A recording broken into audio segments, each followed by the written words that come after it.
And the chair of the Australian Republic movement, Peter Fitzsimons, has actually taken the Brexit decision a little bit further today, writing about Australia and whether we should be following Britain to an exit vote, an exit of our own, an exit from the Commonwealth. He's written in the Herald that the vote shows the nation's confidence, the UK's confidence.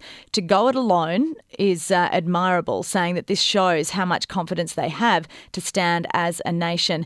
He says here in Australia, well over a century after federation, we seem to be lacking confidence to run our own show, and that we're still, and I quote, pathetically clinging on to Mother Britain's skirts, even as Mother Britain races to the exits. His argument is the Brits have turned their back on the EU, but the EU is our second biggest trading partner. As ever, our interests are different from Great Britain. We need a head of state who is one of us to help steer that course. They are the words of the Australian Republican Movement's chair, Peter Fitzsimons. Give me a call if you agree that perhaps Brexit has made you think that maybe Australia should be standing on its own and perhaps voting on becoming a republic. Joining me on the line is Head of Australians for a Constitutional Monarchy, Professor David Flint. Professor, thank you so much for your time. Good evening, Natalie. Now, do you agree that the Brexit vote is a reason to revisit this debate over whether Australia should remain part of the Commonwealth or leave and become a republic? Not in the slightest. In fact, Peter makes three errors. He firstly says we need our own head of state. Well, we've already got our own head of state, and that's the Governor-General. And even that celebrated Republican, Malcolm Turnbull, agrees with that because he gave as his reason for not being present when the remains of our soldiers in Vietnam were returned to Australia. He said, well, I didn't need to be there because the head of state was there to be present to give them the appropriate respect, the head of state being the Governor-General. This is the arrival back at Richmond Air Base just recently during the campaign. That's right. The second error is that Britain actually runs us. We're under Britain, he suggests. Britain is no European Union to us. Britain doesn't do anything, has no control whatsoever over Australia. All of the links, the constitutional links between Britain and Australia were ended by the Australia Act in 1986, and before that they were all done by agreement. It was Britain did things that we asked her to do under the Constitution. But that ended in 1986 under the Australia Act. We happen to share the same sovereign, but so does Canada, so does New Zealand. That's a matter we've decided, and the Queen's always made it very clear to change that as a decision for us, not for her. And the third mistake he makes, he says we need a new head of state to steer the relationship with the European Union. Well, under our Constitution, our head of state doesn't do that sort of thing. That's for the government. The head of state is there as a constitutional check and balance. That's what the Governor-General does. The Governor-General doesn't determine the foreign policy of Australia. So it's replete with error. And actually, the Brexit decision helps the constitutional monarchist argument because one of the things that the Republicans brought up was the appalling situation at Heathrow, where Australians, particularly those who'd served in the armed forces, had to wait in the queue for foreigners, while those from former enemies went straight through. Well, that was the British politicians who made that decision. Heath and others decided to get into the European Union. It wasn't called that at the time, but they did it by misleading the British people. They told the British people it was all about trade. Really what they wanted was a quasi-federal state or a federal state in which they thought they would be playing a leading role. But the French and Germans never let them do that. Well, that's going to be ended. We're going to be in the same line at Heathrow, so that won't be a problem. But the important thing, I think, is that with Brexit, Britain will go back to her closer relations with the Commonwealth. And it was the politicians who took them away from that, and I think it's important that we have very close relations with the United Kingdom and Canada and other members of the Commonwealth because we have very similar traditions, similar values.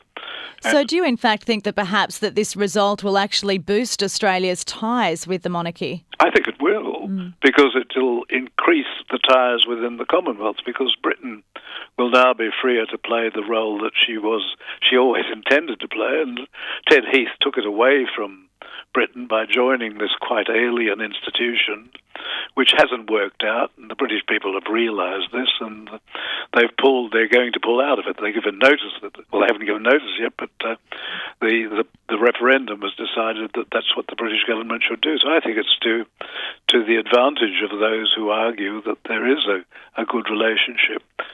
But the reason why we keep the Crown in the Australian Constitution is that it works very well. The Australian people determined that in 1999, when they affirmed the Constitution, they decided to keep that. And if you go back to what our Constitution is, it's very well summarised in the preamble, which the Australians approved in the referendums at the end of the 19th century. Australia's the people of the states united in an indissoluble federal commonwealth under the Crown. An indissoluble federal commonwealth under the Crown. That's the essence of the Australian polity. And if anybody wants to change that, they can certainly argue it and put on a referendum, and that can be decided. But we went through that in...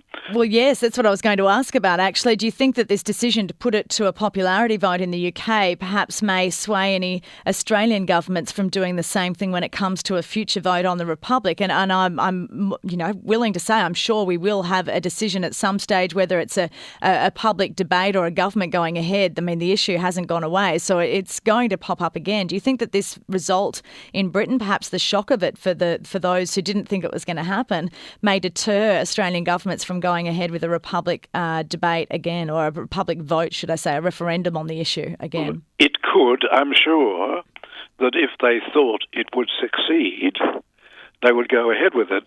The problem is, since 1999, if you look at the polls, if you go across the polls, and over time, there's been a decline, and it's down in the 30s. That's support for a vague republic. But once a model is determined, then the Republicans disagree among themselves, and half of them say, oh, if that's the sort of republic you're offering... Yeah, we might end up with Donald Trump, et cetera, et cetera. Yes, they then say, oh, we prefer what we've got now.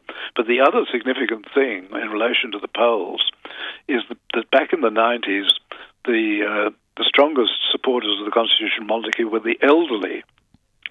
But nowadays, in the last 4 years, the young are challenging the old as the strongest supporters of the constitutional monarchy, and that's a time bomb. And it's interesting because the result from Brexit has been, I guess, similar. It was quite often the younger voters who wanted to stay and the older voters outside of London that wanted to leave and who in the end got their way. So perhaps there is a global trend towards staying as we are. I think certainly in relation to our constitution, the problem with government in Australia is not the Australian Crown within the Constitution. That works very well. It's very efficient. It's extraordinarily cheap compared to other institutions in the Constitution. The problem is really about the politicians. That's the problem, according to what the people say. The people are very dissatisfied with the politicians and the form of political government. They're not unhappy with the role of the Crown. And if there's to be a change in the Constitution, it surely should be about making politicians more accountable rather than establishing what the Republicans have proposed, which is a politicians' republic, because they've always proposed that they would replace the Crown with a politician. Well, there we go. And I'm sure that we'll have a little bit of that anger at the politicians come out a little bit this week as well. Professor David Flint, thank you so much for your time this evening. Thank you so much.